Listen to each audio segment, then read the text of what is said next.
Pozdravljeni v petkovih minutah za kulturo, kjer danes gostimo ministrico za kulturo, gospo Julijano Bizjak-Mlakar.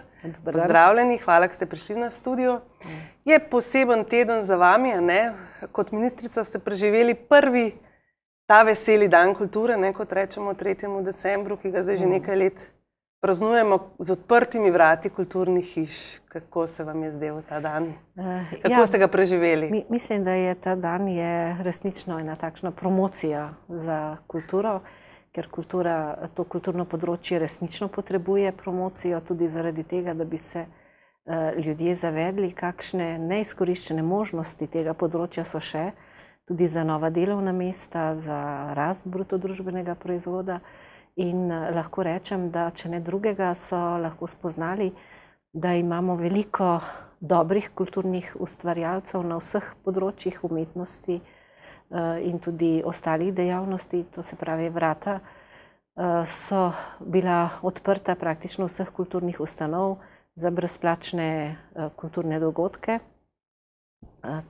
To pomeni in javnih zavodov, galerij, gledališč, skratka, bilo je več kot 350 dogodkov v 65 krajih. Poleg tega je pa še stalno predstavništvo v Bruslu, tokrat prvič sodelovalo s tem, da je bila projekcija filma Roka Bička, Razredni sovražnik, in lahko rečemo, da se nam ta kulturni dan širi. Seveda sama bi želela, da bi bili v to vključeni tudi Slovenci izza naših meja, še bolje v to, pa seveda, da bi tudi mediji še več pozornosti, kot je bilo temu namenjeno, čeprav sem bila zadovoljna s tem, da so namenili pozornost temu tudi z filmom, recimo na RTV Slovenija je bil posebej tudi zelo dober film, je bil predvajan slovenski film, tako da lahko rečem, da sem bila zadovoljna s tem, kar se je dogajalo. Imeli smo pa tudi poseben dogodek na Ministrstvu za kulturo, kjer smo predali knjižnicam faksimile avtobiografskega dela Žige Herbersteina, diplomata. To delo je nastalo v leta 1560 in gre dejansko za nekaj, kar bo zelo zanimivo za tiste, ki se bodo oglasili v teh knjižnicah. Predali pa smo ta dela obema univerzitetnima knjižnicama, to se pravi Narodna univerzitetna knjižnica in tudi Univerzitetna knjižnica Maribor. Univerzitetni knjižnici Maribor, hkrati pa še 9 območnim splošnim knjižnicam in zgodovinskemu arhivu Ptuj. Tako da bo to delo, ki je sicer napisano v latinščini, vendar je v faksimilu prevedeno, hkrati pa so še zraven strokovne študije. Bo sigurno lahko navduševalo tako mlade kot tudi starejše generacije in tudi tiste, ki so zelo zahtevni. Skratka, verjamem, da smo s tem, torej da je ta projekt, da je bil kar zelo pomemben za te knjižnice, ki so to delo dobile. Ampak na ta dan so se slišale pa tudi neke, kako bi rekli, katastrofične napovedi, da kultura v Sloveniji, po vsem svetu in Sloveniji še nikoli ni imela toliko malo denarja, da umetniki životarijo, da institucije propadajo. Kaj bi lahko rekli na to? Ja, tudi, torej res je, da sredstva za področja kulture, da padajo že zelo dolgo časa, lahko rečemo, da v obdobju zadnjih 10 let, da so se sredstva skrčila za več kot 20%. To sigurno ni dobrodošlo, torej ne more vplivati na to, da bi bilo na področju kulture kaj boljše, ampak temu lahko rečem, da smo optimistični iz 2 razlogov.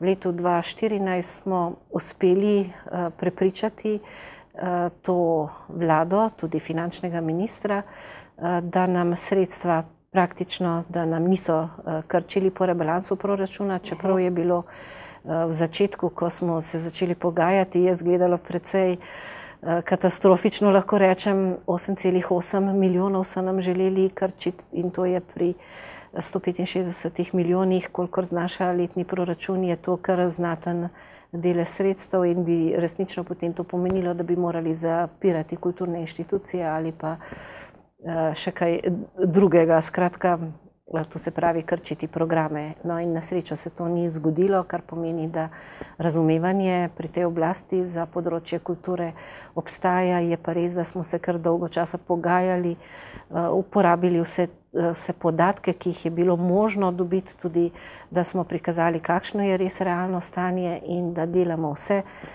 za to, da bi bila sredstva seveda koristno uporabljena in šli smo v javnost tudi s podatki o tem, kakšen velik delež dosega kultura prav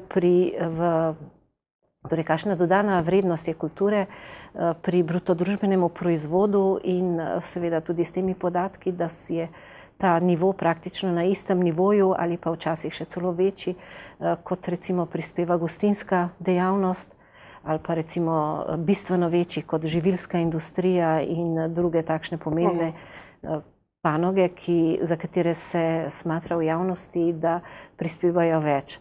Tako da, in tudi kakšni so potenciali, ker v drugih državah je področje kulture bistveno več še prispeva kot pri nas, kar seveda pomeni, da tudi tukaj, torej, da niso izkoriščene vse te povezave, ki jih je možno tudi povezati s kulturnim turizmom, tudi recimo pri Društvu pisateljev.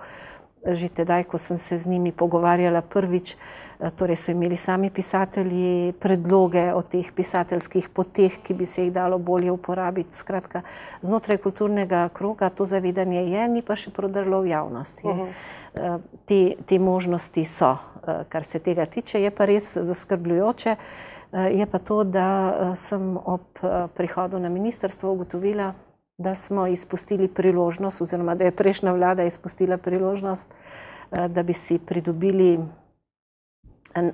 si prednostno naložbo varovanja, ohranjanja razvoja kulturne dediščine, ki ob tem seveda, da je pa, to sem pa bila prav zadovoljna na zadnjem ministrskem svetu, torej svetu ministrov Evropske unije, kjer se je pa med prioritetami ministrov v prihodnem 4-letnem obdobju, torej vseh ministrov Evropske unije, je prav ta kulturna dediščina.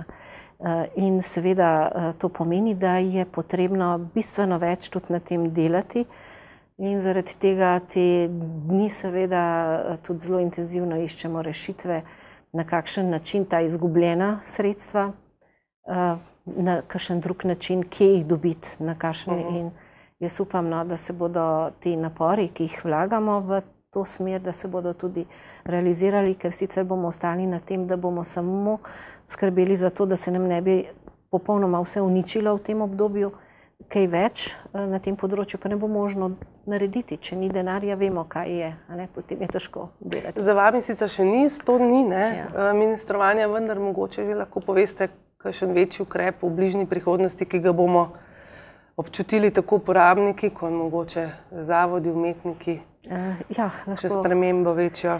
Lahko rečem, da od prvega dneva, da zelo intenzivno, pa še malo prej delam na tem področju, da praktično je to delo od jutra do večera, pa še malo po noči, tako, in sem kar zadovoljna s tem, kar smo zastavili. To mislite kulturno dediščino? Kar poskušamo torej za vsa področja pokriti, ker namreč to področje je zelo široko, od medijev do kulturne dediščine, do končno javne infrastrukture, do tega, da je potrebno bilo stabilizirati zavode, ker ko sem prišla na kulturno ministrstvo, smo imeli ogromno zavodov, ki so bili v zelo težkem finančnem položaju zaradi neizplačila 3/4 plačnih nesorazmerij. Tako da upam, da je tudi s pomočjo tega dela, ki sem ga opravila v tem času, torej da bomo lahko tistim zavodom, ki so vsekakor vse v teku, torej da bodo lahko vsaj poplačali tiste stroške, zaradi katerih so bili nelikvidni in zaradi katerih so na nek način grozile že tožbe. Tako da ta stabilizacija področja javnih zavodov je zelo pomembna, tudi zaradi tega, da to krčenje sredstev ne posega v stalne ansamble. Mi imamo izjemno kvalitetne, kakovostne javne zavode, za katere je vredno skrbeti. Nekateri so pravzaprav, recimo Mariborski balet je že svetovna znamka in si predstavljate, da bi se posegalo v te kakovostne ansamble. Vas lahko sem takole zadnje vprašanje vprašam, ste optimistka ali? Ja, jaz sem bila optimistka že na samem začetku, zaradi česa? Zaradi tega, ker vem, da je tukaj ogromno ustvarjalcev, zelo kakovostnih ustvarjalcev in to je en takšen potencial, ki ga drugot ni. In to lahko rečemo od ljubiteljske kulture, kjer se rojevajo tudi potem tisti umetniki, lahko tudi potem ki potem ustvarjajo lahko tudi vrhunska kasneje, tudi vrhunska umetniška dela in tudi ostala področja. To se pravi ogromna energija, ogromna sinergija, ki jo je možno doseči, če se poskrbi za to, da bi te ljudje resnično začeli delati skupaj v pravo smer. In to je bistvo vsega. Hvala za obisk v naše študije. Hvala tudi vam.